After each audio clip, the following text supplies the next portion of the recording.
Dogfight by Michael Swanwick and William Gibson. He meant to keep on going right down to Florida, work passage on a gun runner, maybe wind up conscripted into some rat-ass rebel army down in the war zone, or maybe with that ticket good as long as he didn't stop riding, he'd just never get off. Greyhounds as Flying Dutchman. He grinned at his faint reflection in cold, greasy glass, while the downtown lights of Norfolk slid past, the bus swaying on tired shocks as the driver slung it around the final corner. They shuddered to a halt in the terminal lot, concrete lit gray and harsh like a prison exercise yard. But Deke was watching himself starve, maybe in some snowstorm out of Oswego, with his cheek pressed up against that same bus window, and seeing his remains swept out at the next stop by a muttering old man in faded coveralls. One way or the other, he decided, it didn't mean shit to him. Except his legs seemed to have died already, and the driver called a 20-minute stopover. Tidewater Station, Virginia.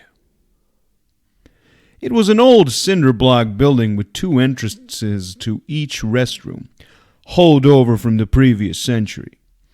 Legs like wood, he made a half-hearted attempt at ghosting the notions encounter, but the black girl behind it was alert, guarding the sparse contents of the old glass case as though her ass depended on it. Probably does, Deke thought, turning away.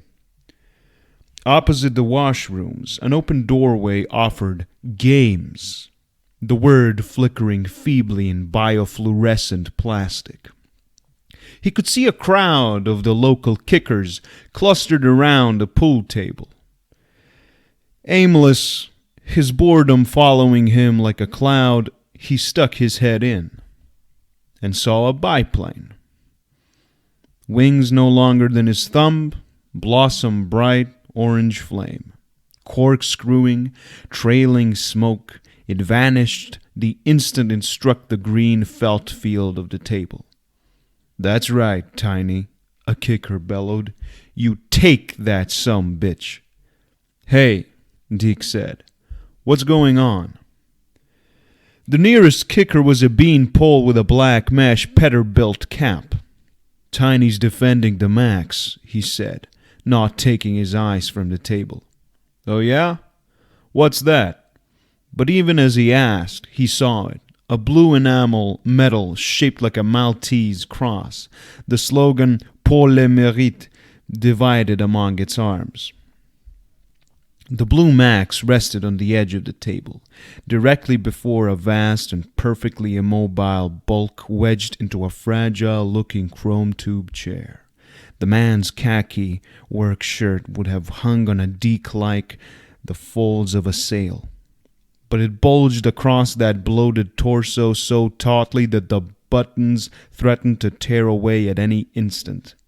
Deke thought of Southern troopers he'd seen on his way down, of that weird, gut-heavy endotype balanced on gangly legs that looked like they'd been borrowed from some other body. Tiny might look like that if he stood, but on a larger scale, a 40-inch jeans inseam that would need a woven steel waistband to support all those pounds of swollen gut. If Tiny were ever to stand at all, for now Deke saw that shiny frame was actually a wheelchair. There was something disturbingly childlike about the man's face, an appalling suggestion of youth and even beauty in features almost buried in fold and jowl. Embarrassed, Deke looked away. The other man, the one standing across the table from Tiny, had bushy sideburns and a thin mouth. He seemed to be trying to push something with his eyes, wrinkles of concentration spreading from the corners. "You dumb shit or what?" The man with the Peterbilt cap turned, catching Deke's Indo-Prole boy denims, the brass chains at his wrists for the first time. "Why don't you get your ass lost, fucker? Nobody wants your kind in here." He turned back to the dogfight. Bets were being made, being covered. The kickers were producing the hard stuff, the old stuff. Liberty-headed dollars and Roosevelt dimes from the stamp and coin stores, while more cautious bettors slapped down antique paper dollars laminated in clear plastic. Through the haze came a trio of red planes, flying information. Fokker D7s. The room fell silent. The Fokkers banked majestically under the solar orb of a 200-watt bulb. The blue Spad dived out of nowhere. Two more plunged from the shadowy ceiling, following closely. The kickers swore, and one chuckled. The formation broke wildly. One Fokker dived almost to the felt without losing the Spad on its tail. Furiously, it zigged and zagged across the green flatlands, but to no avail. At last it pulled up, the enemy hard after it, too steeply, and stalled, too low to pull out in time. A stack of silver dimes was scooped up. The Fokkers were outnumbered now. One had two Spads on its tail. A needle spray of tracers tore past its cockpit. The Fokker slip turned right, banked into an Immelmann, and was behind one of its pursuers. It fired, and the biplane fell, tumbling. "Way to go, Tiny!" The kickers closed in around the table. Deke was frozen with wonder. It felt like being born all over again.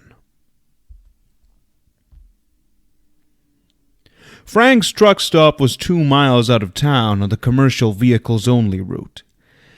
Deke had tagged it, out of idle habit, from the bus on the way in. Now he walked back between the traffic and the concrete crash guards.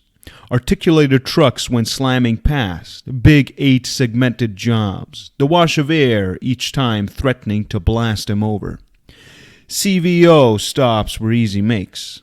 When he sauntered into Franks's, there was nobody to doubt that he'd come in off a big rig, and he was able to browse the gift shop as slowly as he liked.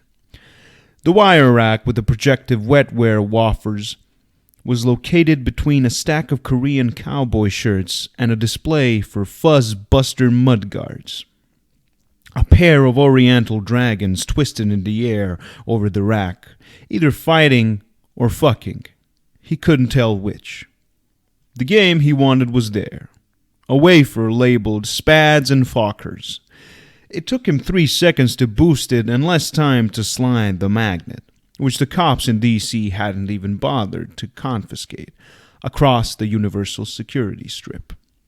On the way out, he lifted 2 programming units and a little Batang facilitator remote that looked like an antique hearings aid.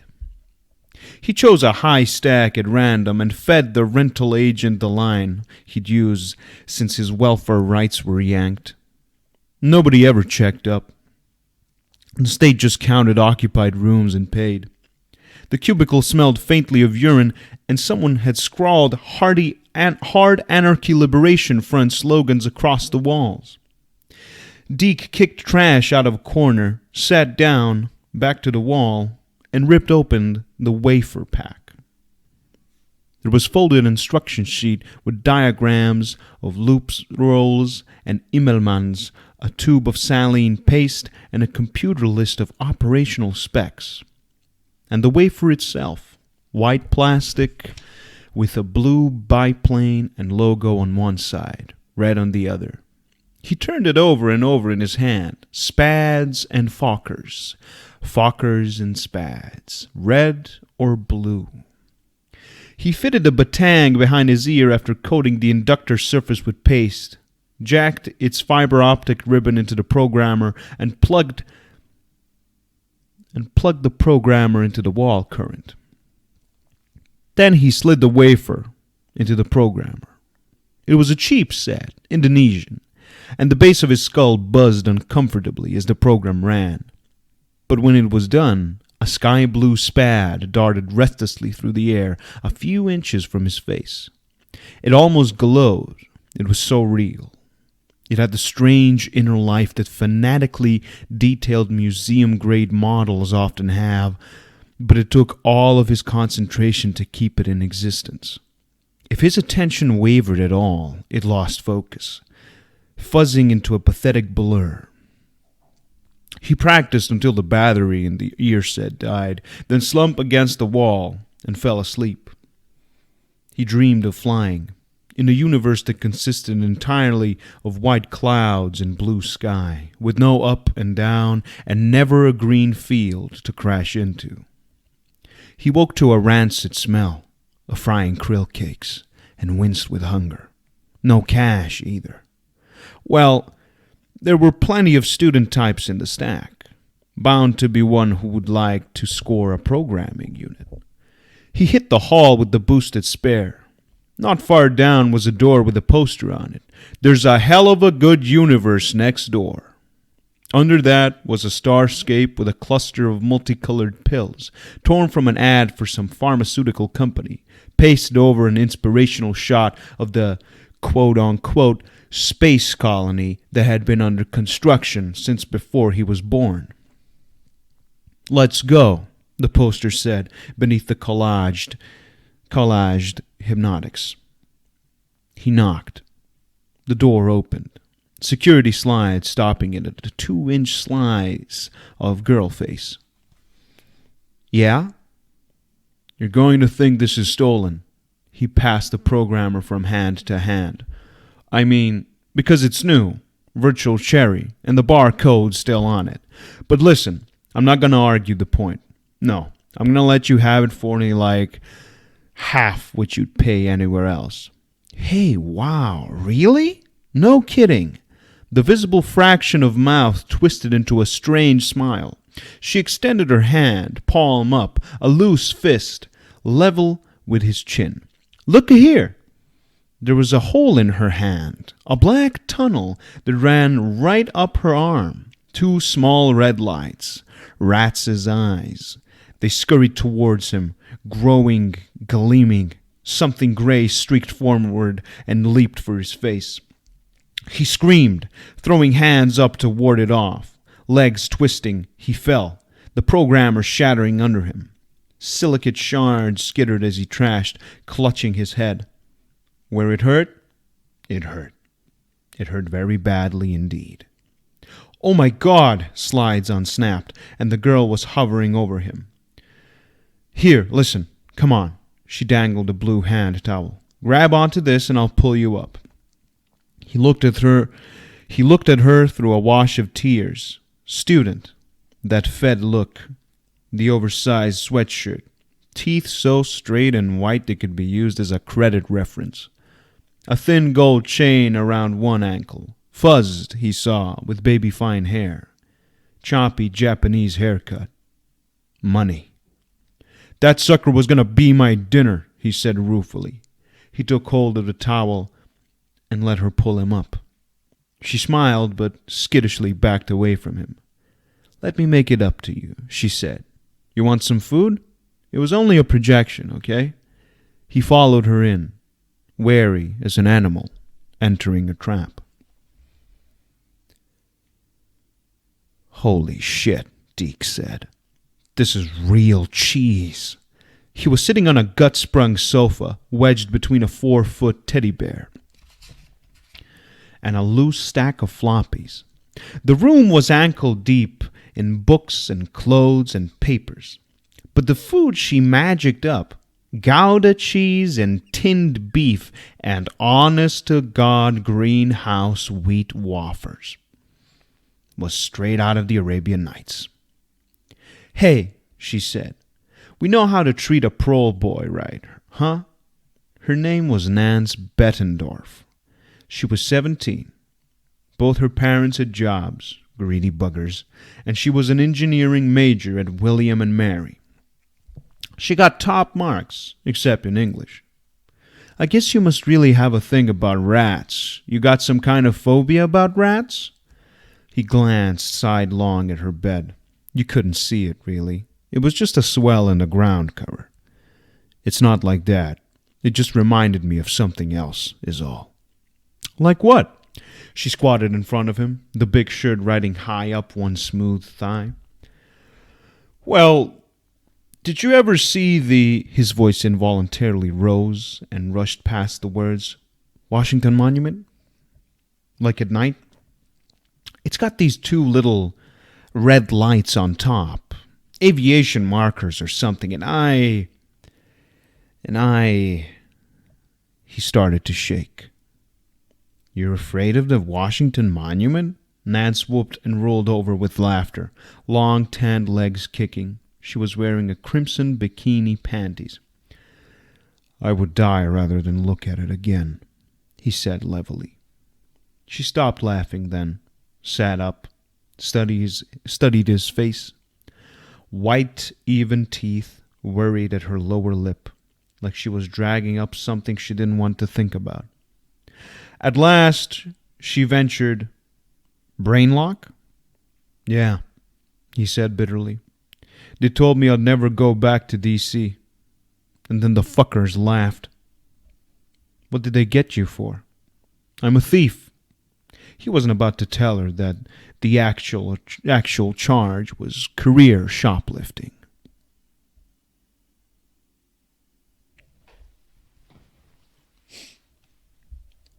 A lot of old computer hacks spent their lives programming machines. And you know what? The human brain is not a goddamn bit like a machine. No way. They just don't program the same. Deke knew this shrill, desperate rap, this long, circular jive that the lonely string out to the rare listener. Knew it from 100 cold and empty nights spent in the company of strangers. Nance was lost in it. And Deke, nodding and yawning, wondered if he'd even be able to stay awake when they finally hit that bed of hers. I built that projection I hit you with myself, she said, hugging her knees up beneath her chin. It's for muggers, you know. I just happened to have it on me, and I threw it at you because I thought it was so funny, you trying to sell me that shit little Indo-Havanese programmer. She hunched forward and held out her hand again. Look here. Deke cringed. No, it's okay. I swear it. This is different. She opened her hand. A single blue flame danced there, perfect and ever-changing. Look at that, she marveled. Just look. I programmed that. It's not some diddly little 7-image job either. It's a continuous 2-hour loop, 7,200 seconds, never the same twice. Each instant as individual as a fucking snowflake. The flame's core was glacial crystal. Shards and facets flashing up, twisting and gone, leaving behind near subliminal images so bright and sharp that they cut the eye. Deke winced. People mostly. Pretty little naked people. Fucking. How the hell did you do that? She rose, bare feet slipping on slick magazines, and melodramatically swept folds off loose printout from a raw plywood shelf. He saw a neat row of small consoles, austere and expensive looking. Custom work. This is the real stuff I got here. Image facilitator. Here's my fast wipe module. This is a brain map, one-to-one function analyzer. She sang off the names like a litany. Quantum flicker stabilizer, program slicer, an image assembler. You need all that to make one little flame? You betcha. This is all state-of-the-art, professional projective wetware gear. It's years ahead of anything you've seen. Hey, he said. You know anything about spads and fuckers? She laughed. And then, because he sensed the time was right, he reached out to take her hand. Don't you touch me, motherfucker! Don't you ever touch me! Nance screamed, and her head slammed against the wall as she recoiled, white and shaking with terror. Okay, he threw up his hands. Okay, I'm nowhere near you. All right? She cowered from him. Her eyes were round and unblinking. Tears built up at the corners, rolled down ashen cheeks. Finally, she shook her head. Hey, Deke, sorry, I should have told you. Told me what?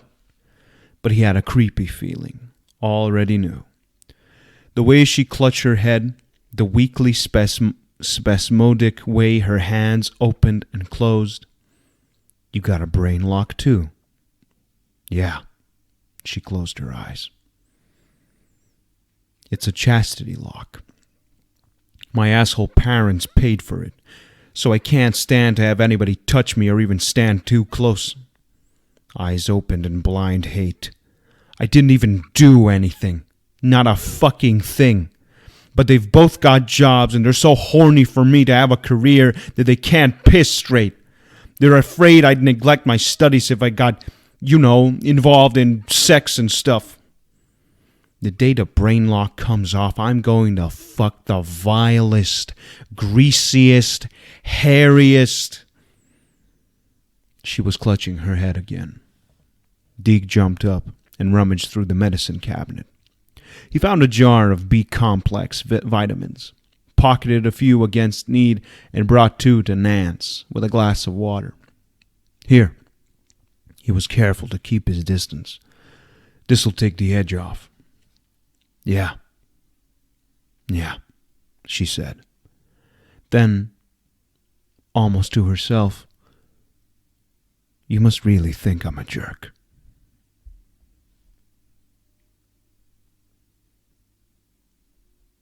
The games room in the Greyhound station was almost empty. A lone, long-jawed 14-year-old was bent over a console, maneuvering rainbow fleets of submarines in the murky grid of the North Atlantic. Deke sauntered in, wearing his new kicker drag, and leaned against a cinder block wall made smooth by countless coats of green enamel. He'd washed the dye from his Pro Boy Butch, boosted jeans and t-shirt from the Goodwill, and found a pair of stompers in the sauna locker of a high stack with cut-rate security. Seen Tiny around, friend? The subs darted like neon guppies. Depends on who's asking. Deke touched the remote behind his left ear. The spad snap rolled over the console, swift and delicate as a dragonfly. It was beautiful, so perfect, so true. It made the room seem an illusion. He buzzed the grid millimeters from the glass, taking advantage of the programmed ground effect. The kid didn't even bother to look up. Jackman's, he said, down Richmond Road, over by the surplus. Deke let the spad fade in mid-climb. Jackman's took up most of the third floor of an old brick building. Deke found Best Buy War Surplus first, then a broken neon sign over an unlit lobby. The sidewalk out front was littered with another kind of surplus. Damaged vets, some of them dating back to Indochina. Old men who'd left their eyes under Asian suns squatted beside twitching boys who'd inhaled mycotoxins in Chile. Deke was glad to have the battered elevator doors sigh shut behind him. A dusty Dr. Pepper clock at the far side of the long, spectral room told him it was 7:45. Jack Manz's had been embalmed 20 years before he was born, sealed away behind a yellowish film of nicotine, polish, and hair oil. Directly beneath the clock, the flat eyes of somebody's grandpappy's prize buck regarded Deke from a framed, blown-up snapshot gone the slick sepia of cockroach wings. There was the click and whisper of pool, the squeak of a work boot twisting on linoleum as a player leaned in for a shot. Somewhere high above the green-shaded lamps hung a string of crepe paper Christmas bells faded to dead rose. Deke looked from one cluttered wall to the next. No facilitator. "Bring one in, should we need it," someone said. He turned meeting the mild eyes of a bald man with steel-rimmed glasses. "My name's Klein, Bobby Earl. You don't look like you shoot pool, mister." But there was nothing threatening in Bobby Earl's voice or stance. He pitched the steel frames from his nose and polished the thick lenses with a fold of tissue. He reminded Deke of a shop instructor who'd patiently tried to teach him retrograde biochip installation. "I'm a gambler," he said, smiling. His teeth were white plastic. "I know I don't much look it." "I'm looking for Tiny," Deke said. "Well," replacing the glasses, "you're not going to find him. He's gone up to Bethesda to lead the VA clean his plumbing for him. He wouldn't fly against you anyhow." "Why not?" "Well, 'cause you're not on the circuit, or I'd know your face. You any good?" When Deke nodded, Bobby Earl called down the length of Jackman's. "Yo, Clarence! You bring out that facilitator? We got us a flyboy." 20 minutes later, having lost his remote and what cash he had left, Deke was striding past the broken soldiers of Best Buy. "Now you let me tell you, boy," Bobby Earl had said in a fatherly tone. Hand on shoulder, he led Deke back to the elevator. "You're not going to win against a combat vet. You listening to me? I'm not even especially good. Just an old grunt who was on hype 15, maybe 20 times. Old Tiny, he was a pilot. Spent entire enlistment hyped to the gills. He's got membrane attenuation real bad. You ain't never going to him." It was a cool night, but Deke burned with anger and humiliation.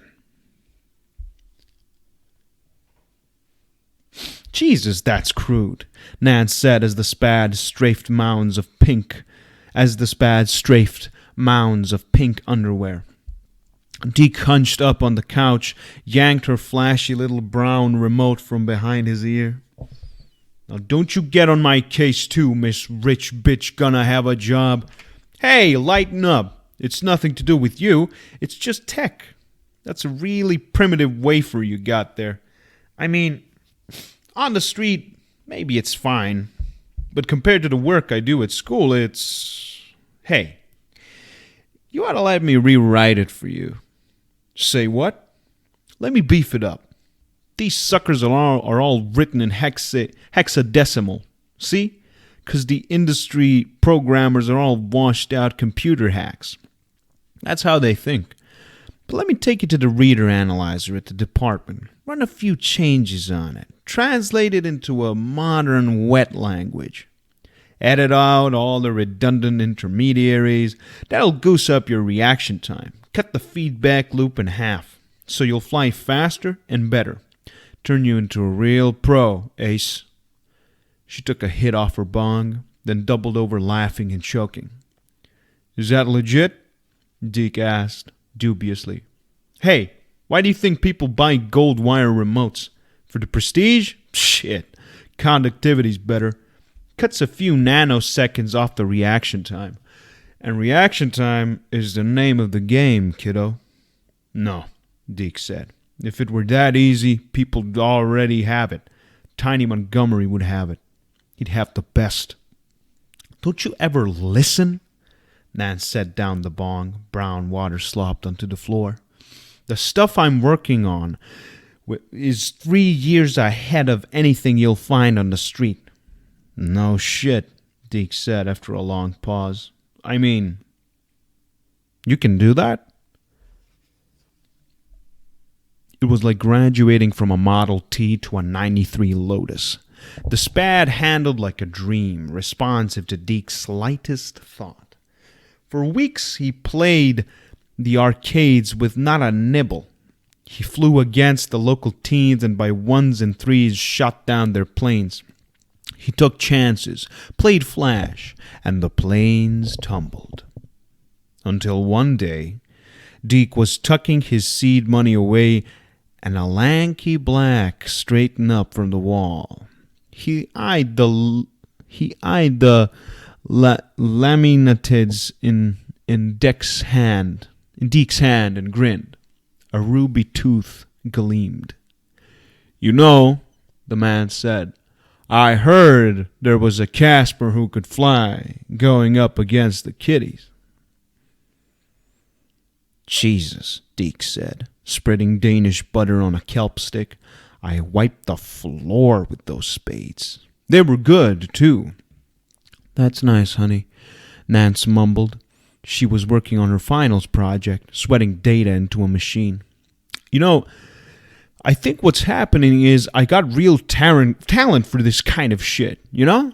I mean, the program gives me an edge, but I got the stuff to take advantage of it. I'm really getting a rep out there, you know?" Impulsively, he snapped on the radio.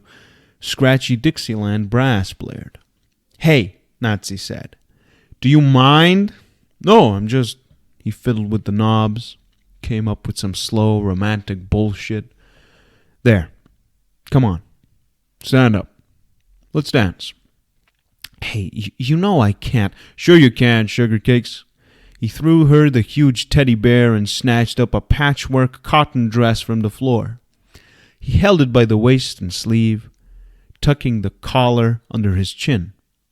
It smelled of patchouli, more faintly of sweat. "See?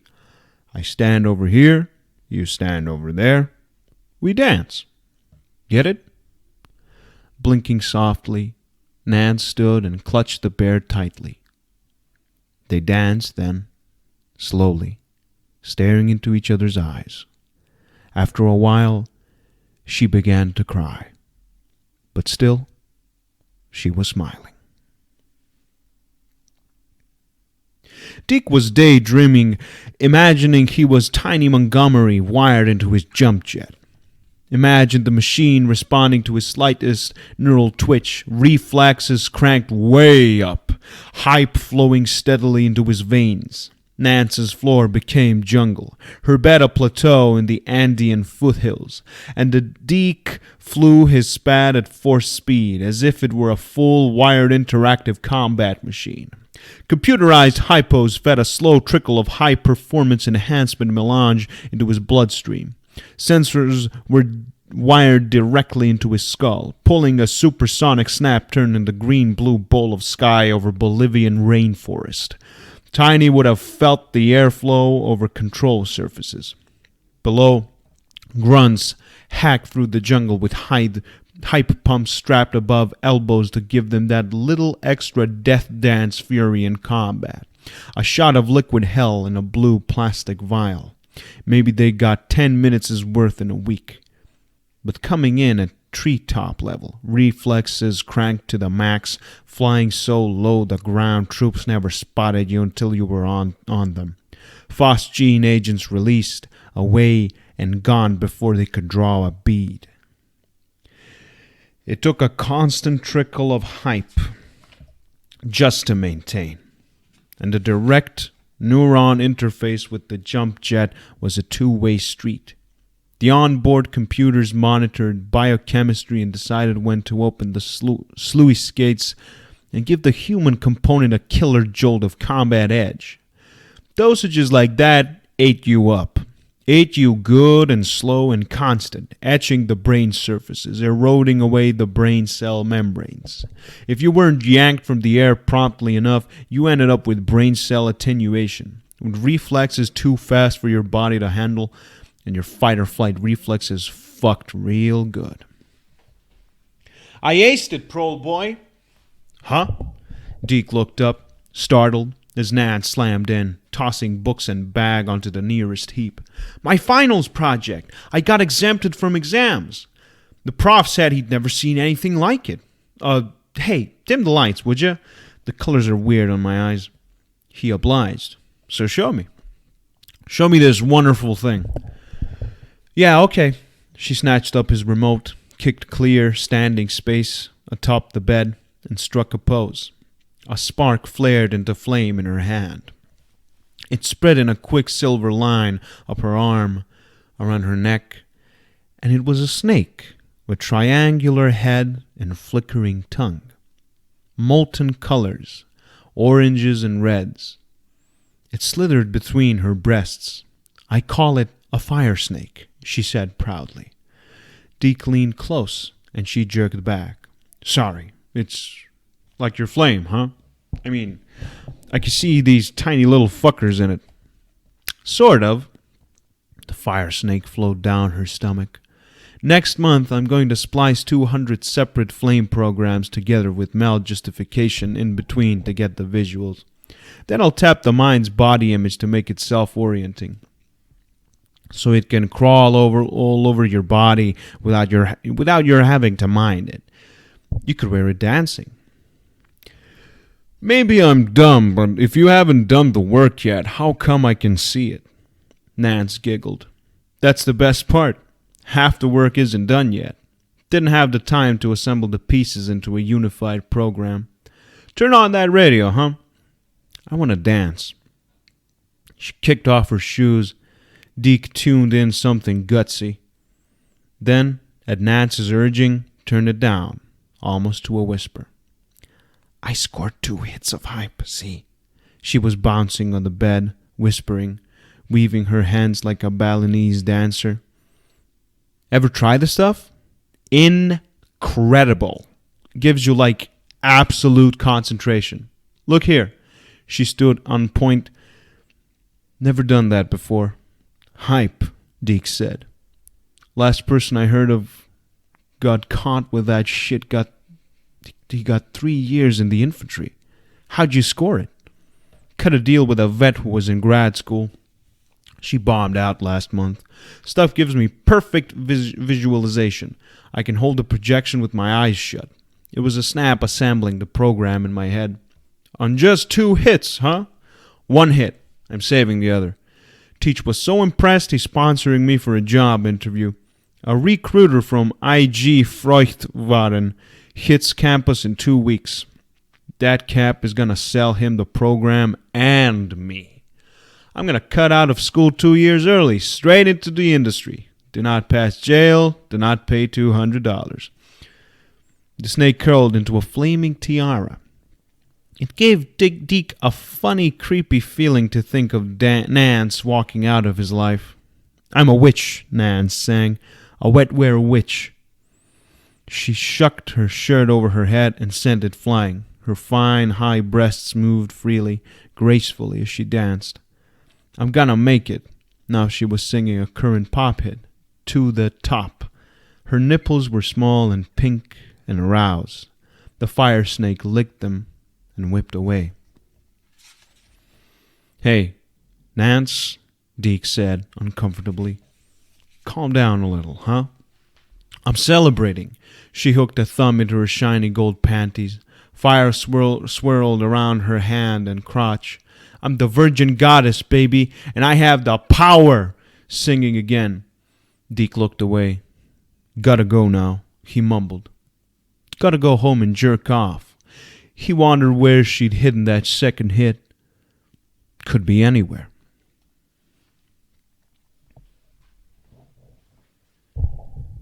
There was a protocol to the circuit, a tacit order of deference and precedence as elaborate as that of a Mandarin court.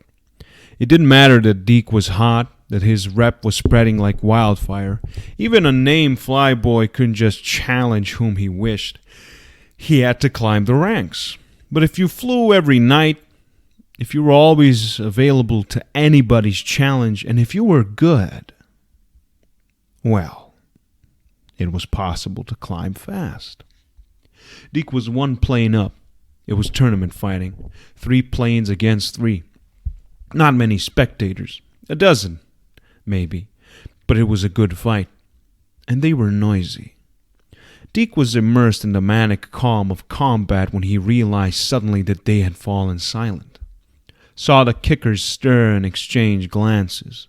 Eyes flicked past him. He heard the elevator doors close. Coolly, he disposed of the second of his opponent's planes, then risked a glance over his shoulder. Tiny Montgomery had just entered Jackman's. The wheelchair whispered across browning linoleum, guided by tiny twitches of one imperfectly paralyzed hand. His expression was stern, blank. calm. In that instant, Deke lost 2 planes.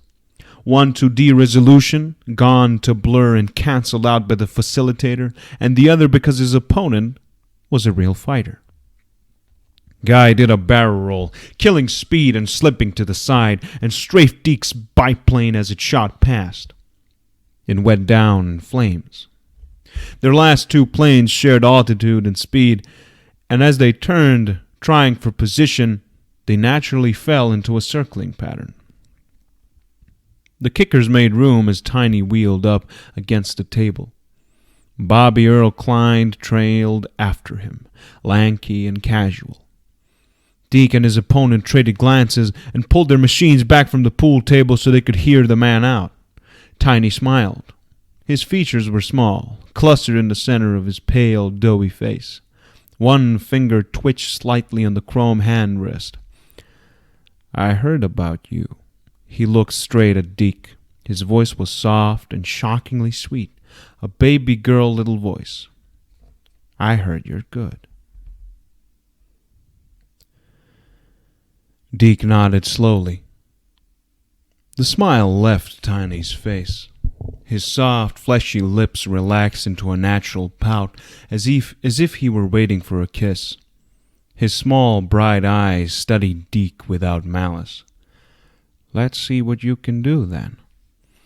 Deke lost himself in the cool game of war, and when the enemy went down in smoke and flame to explode and vanish against the table, Tiny wordlessly turned his chair, wheeled it into the elevator, and was gone. As Deke was gathering up his winnings, Bobby Earl eased up to him and said, "The man wants to play you." "Yeah?" Deke said.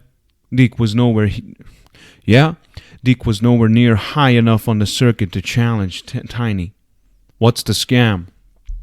"Man who was coming up from Atlanta tomorrow canceled. Old Tiny, he was spoiling to go up against somebody new, so it looks like you get your shot at the max." "Tomorrow? Wednesday?" "Doesn't give me much prep time." Bobby Earl smiled gently. "I don't think that makes no never mind." "How's that, Mr. Klein?"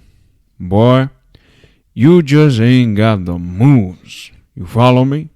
Ain't got no surprises. You fly just like some kind of beginner, only faster and slicker. You follow what I'm trying to say?"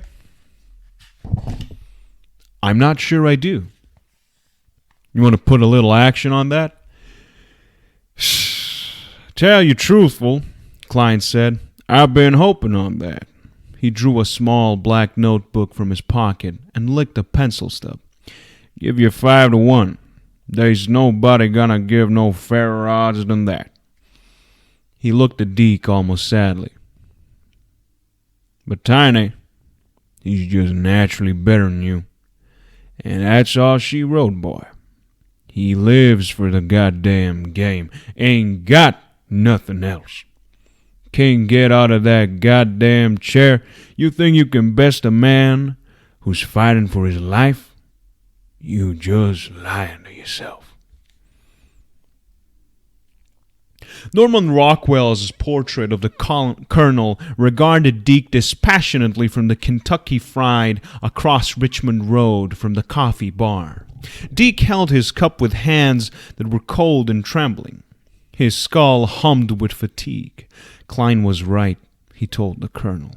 "I can go up against Tiny, but I can't win." The colonel stared back, gaze calm and level, and not particularly kindly, taking in the coffee bar and the Best Buy and all his drag-ass kingdom of Richmond Road.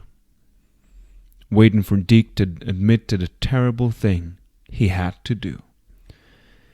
"The bitch is planning to leave me anyway," Deke said aloud, which made the black counter girl look at him funny, then quickly away. "Daddy called."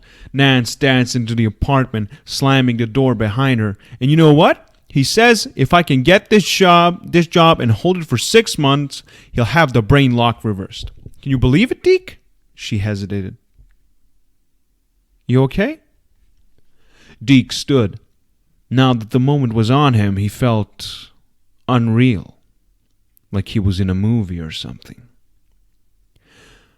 "How come you never came home last night?" Nance asked. The skin on his face was unnaturally taut, a parchment mask. "Where'd you stash the hype, Nance?" "I need it." "Deke," she said, trying a tentative smile that instantly vanished. "Deke, that's mine. My hit. I need it. For my interview." He smiled scornfully. "You got money. You can always score another cap." "Not by Friday. Listen, Deke, this is really important. My whole life is riding on this interview. I need that cap. It's all I got." "Baby, you got the fucking world. Take a look around you. 6 ounces of blonde Lebanese hash, little anchovy fish in tins, unlimited medical coverage if you need it." She was backing away from him, stumbling against the static waves of unwashed bedding and wrinkled glossy magazines that crested at the foot of her bed. "Me? I never had a glimmer of any of this. Never had the kind of edge it takes to get along. Well, this one time, I am gonna. There's a match in 2 hours, and I'm going to fucking well win. Do you hear me?"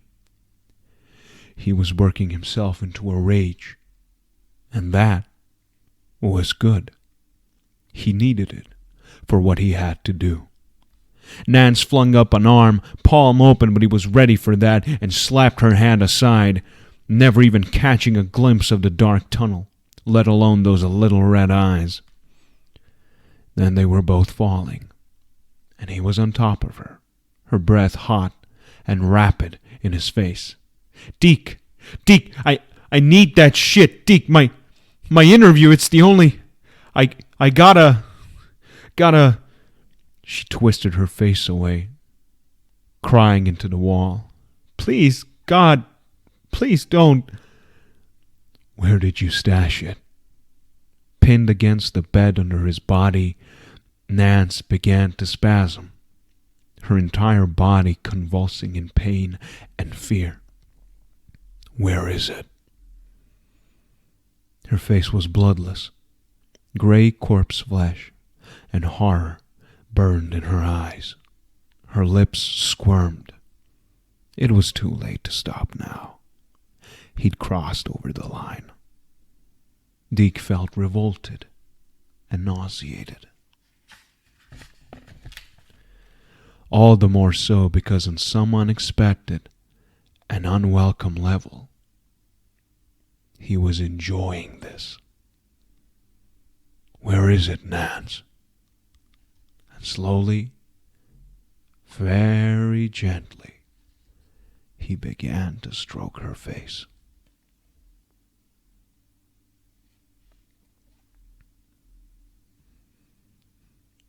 Deke summoned Jack Mance's elevator with a finger that moved as fast and straight as a hornet and landed daintily as a butterfly on the call button. He was full of bouncy energy, and it was all under control. On the way up, he whipped off his shades and chuckled at his reflection in the finger-smudged throne. The blacks of his eyes were like pinpricks, all but invisible, and still the world was neon bright. Tiny was waiting, the cripple's mouth turned up at the corners into a sweet smile as he took in Deke's irises, the exaggerated calm of his emotions, the unsuccessful attempt to mime an undrugged clumsiness. "Well," he said in that girlish voice, "looks like I have a treat in store for me." The Max was draped over one tube of the wheelchair. Deke took up position and bowed, not quite mockingly. "Let's fly." As Challenger, he flew defense. He materialized his planes at a conservative altitude, high enough to dive, low enough to have warning when Tiny attacked. He waited. The crowd tipped him. A fat boy with brilliantine hair looked startled. A hollowed-eye cracker started to smile. Murmurs rose. Eyes shifted slow motion and heads frozen by hyped-up reaction time. Took maybe 3 nanoseconds to pinpoint the source of attack. Deke whipped his head up and... Son of a bitch, he was blind. The Fokkers were diving straight from the 200-watt bulb, and Tiny had suckered him into staring right at it. His vision whited out. Deke squeezed lids tight over welling tears and frantically held visualization. He split his flight, curving 2 biplanes right, 1 left, immediately twisting each at a half turn, then back again. He had to dodge randomly. He couldn't tell where the hostile warbirds were. Tiny chuckled. Deke could hear him through the sounds of the crowd, the cheering and cursing and slapping down of coins that seemed to syncopate independent of the ebb and flow of the duel. When his vision returned an instant later, a Spad was in flames and falling. Fokkers tailed his surviving planes, 1 on one and 2 on the other. 3 seconds into the game, and he was down 1. Dodging to keep Tiny from pinning tracers on him, he looped the single pursuit plane about and drove the other toward the blind spot between Tiny and the light bulb. Tiny's expression went very calm. The faintest shadow of disappointment, of contempt even, was swallowed up by tranquility. He tracked the planes blandly, waiting for Deke to make his turn. Then, just short of the blind spot, Deke shoved his Spad into a dive. The Fokkers overshooting and banking wildly to either side, twisting around to regain position. The Spad swooped down on the 3rd Fokker, pulled into position by Deke's other plane. Fire strafed wings and crimson fuselage. For an instant nothing happened, and Deke thought he had a fluke miss. Then the little red mother veered left and went down, trailing black, oily smoke. Tiny frowned, small lines of displeasure marring the perfection of his mouth. Deke smiled. One even and Tiny held position. Both Spads were tailed closely. Deke swung them wide and then pulled them together from opposite sides of the table. He drove them straight for each other, neutralizing Tiny's advantage. Neither could fire without endangering his own planes. Deke cranked his machines up to top speed, slamming them at each other's nose. An instant before they crashed, Deke sent the planes over and under one another, opening fire on the Fokkers and twisting away. Tiny was ready. Fire filled the air. Then 1 blue and 1 red plane soared free, heading in opposite directions. Behind them, 2 biplanes tangled in mid-air. Wings touched, slewed about, and the planes crumpled. They fell together, almost straight down to the green felt below. 10 seconds in and 4 planes down. A black vet pursed his lips and blew softly. Someone else shook his head in disbelief. Tiny was sitting straight and a little forward in his wheelchair, eyes intense and unblinking, soft hands plucking feebly at the grips. None of that amused and detached bullshit now. His attention was riveted on the game. The kickers, the table, the jackmans itself might not exist at all for him. Bobby Earl Klein laid a hand on his shoulder. Tiny didn't notice. The planes were at opposite ends of the room, laboriously gaining altitude. Deke jammed his against the ceiling, dim through the smoky haze. He spared Tiny a quick glance, and their eyes locked, cold against cold. "Let's see your best," Deke muttered through clenched teeth. They drove their planes together. The hype was peaking now, and Deke could see Tiny's tracers crawling through the air between the planes. He had to put his Spad into the line of fire to get off a fair burst, then twist and bank so the Fokkers' bullets would slip by his undercarriage. Tiny was every bit as hot, dodging Deke's fire and passing so close to the Spad their landing gears almost tangled as they passed. Deke was looping his Spad in a punishingly tight turn when the hallucinations hit. The felt writhed and twisted, became the green hell of Bolivian rainforest that Tiny had flown combat over. The walls receded to gray infinity, and he felt the metal confinement of a cybernetic jump jet close in around him.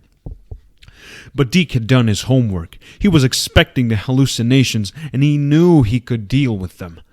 The military would never pass on a drug that couldn't be fought through. Spad and Fokker looped into another pass. He could read the tensions in Tiny Montgomery's face, the echoes of combat in deep jungle sky. They drove their planes together, feeling the torque tensions that fed straight from instrumentation to hindbrain. The adrenaline pumps kicking in behind the armpits, the cold, fast freedom of airflow over jet skin mingling with the smells of hot metal and fierce sweat. Tracers tore past his face, and he pulled back, seeing the Spad zoom by the Fokker again, both untouched. The kickers were just going ape, waving hats and stomping feet, acting like God's own fools. Deke locked glances with Tiny again. Malice rose up in him, and though his every nerve was taut as the carbon crystal whiskers that kept the jump jets from falling apart in Superman turns over the Andes, he counterfeited a casual smile and winked, jerking his head slightly to one side as if to say, "Look-a-here." Tiny glanced to the side. It was only for a fraction of a second, but that was enough. Deke pulled as fast and tight an Immelmann right on the edge of theoretical tolerance as had ever been seen on the circuit, and he was hanging on Tiny's tail. "Let's see you get out of this one, sucker," he thought. Tiny rammed his plane straight down at the green, and Deke followed after. He held his fire. He had Tiny where he wanted him, running just like he'd been on his every combat mission. High on exhilaration and hype maybe, but running scared. They were down at a felt now, flying treetop level. Brake, Deke thought, and jacked up the speed. Peripherally, he could see Bobby Earl Klein, and there was a funny look on the man's face. A pleading kind of look. Tiny's composure was shot. His face was twisted and tormented. Now Tiny panicked and dived his plane in among the crowd. The biplanes looped and twisted between the kickers. Some jerked back involuntarily, and others laughingly swatted at them with their hands. But there was a hot glint of terror in Tiny's eyes that spoke of an eternity of fear and confinement, two edges sawing at each other endlessly. The fear was death in the air. The confinement, a locking away in metal, first of the aircraft, then of the chair. Deke could read it all in his face. Combat was the only out Tiny had, and he'd taken it every chance he got, until some anonymous nationalista with an antique SAM tore him out of that blue-green Bolivian sky and slammed him straight down to Richmond Road and Jackman's and the smiling killer boy he faced this one last time across the faded cloth. Dee rocked up on his toes, face burning with that $1 million smile that was the trademark of the drug that had already fried Tiny before anyone ever bothered to blow him out of the sky in a hot tangle of metal and mangled flesh. It all came together then. He saw that flying was all that held Tiny together. That daily brush of fingertips against death and the rising up from the metal coffin, alive again. He'd been holding back collapse by sheer force of will. Break that willpower, and mortality would come pouring out and drown him. Tiny would lean over and throw up in his own lap.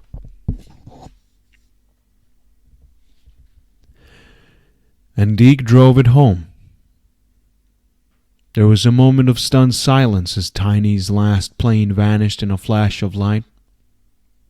"I did it," Deke whispered. Then louder, "Son of a bitch, I did it!"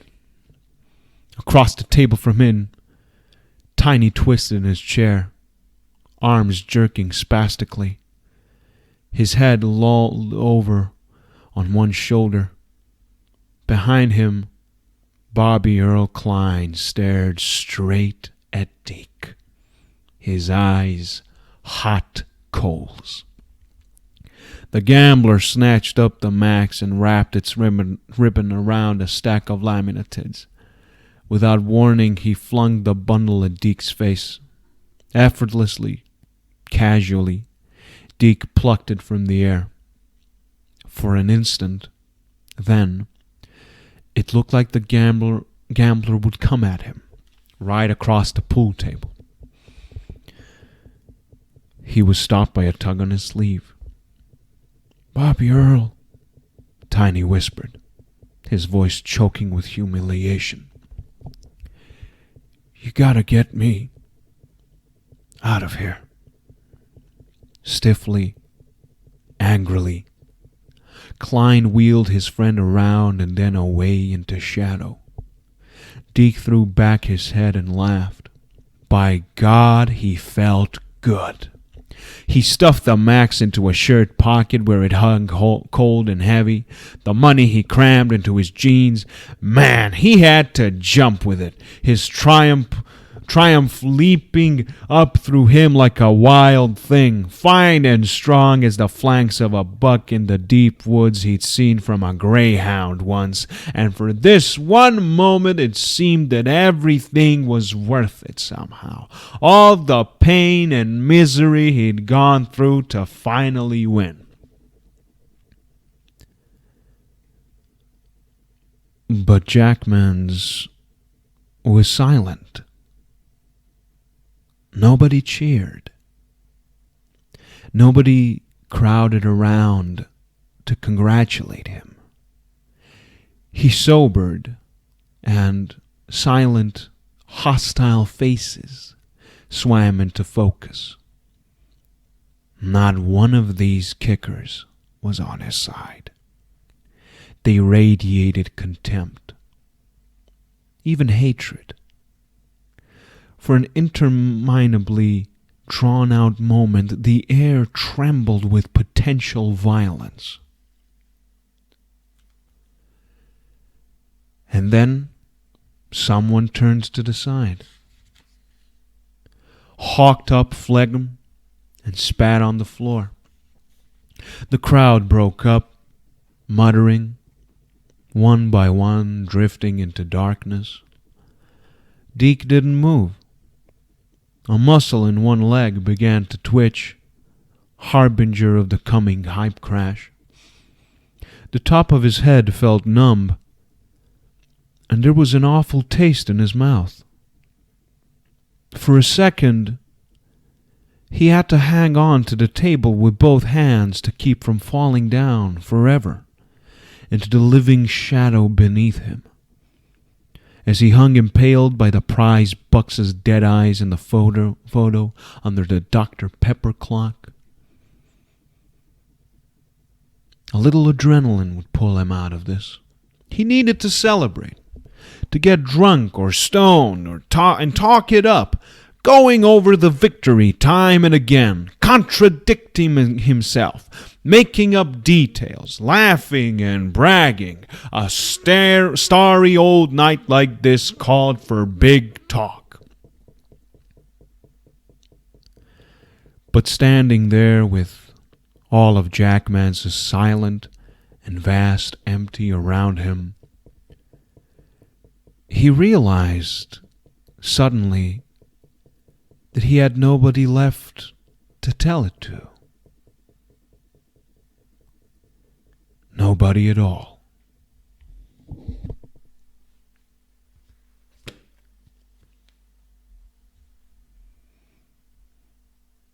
Thank you all for listening.